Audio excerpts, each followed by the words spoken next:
Mr. Onder. Thank you, Mr. Chairman. Today, I do have some questions, but at first, I wanted to address some absurdities to which this committee was treated today. First, we have the absurdity from Ranking Member Raskin that somehow the 2024 Senate immigration bill was the solution to our border crisis. No one believes that. It failed because it was a lousy bill. It was an amnesty bill. In fact, it was such a bad bill that it failed to pass. Somehow, the idea that House Republicans are responsible for its demise is absurd because it failed in the Senate 43-50, including 6 Democrats voting no. Meanwhile, the Senate Democrats refused to take up a real border security bill, H.R. 2. Secondly, the absurdity that somehow anchor babies should have birthright citizenship under the 14th Amendment. And yes, I said it, anchor babies, because that is the appropriate term. These babies serve as anchors to prevent deportation of illegal aliens. As was said earlier, the 14th Amendment involved slaves after the Civil War to prevent Democrat Southerners from depriving those freed slaves of their civil rights.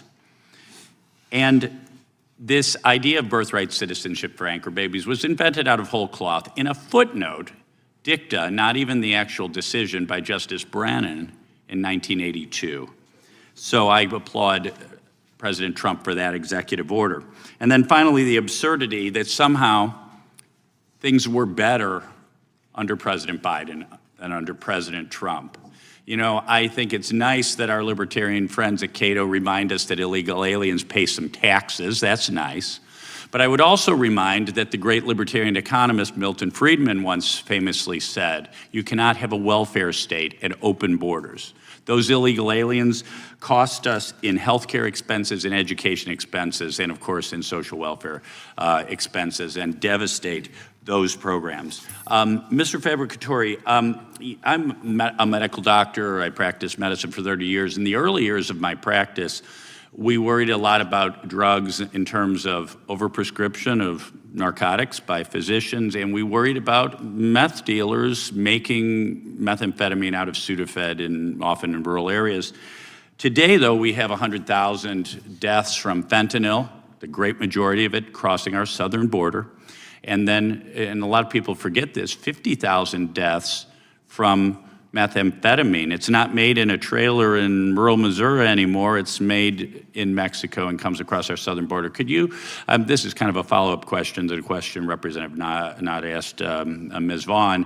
How has our porous border contributed to the drug problem in the United States? Yeah, look, the cartel's all about profit. So if they can make a profit in the United States, they're going to make sure that they do so. With the fentanyl that we've had coming in, it's been a boon to the cartels. It's been a boon. They don't care that 100,000 United States citizens are dying every year. That's a cost of business to them. And we should be going after the cartels for poisoning our United States citizens. We're losing 100,000 people a year just off this one drug, and we've done nothing about it this last 4 years. Well, I think that's going to stop now, and we're going to go directly after the cartels for killing our United States citizens. The cartel leaders are terrorists. I think Trump's executive order makes them eligible for the Soleimani treatment. Ms. Vaughn,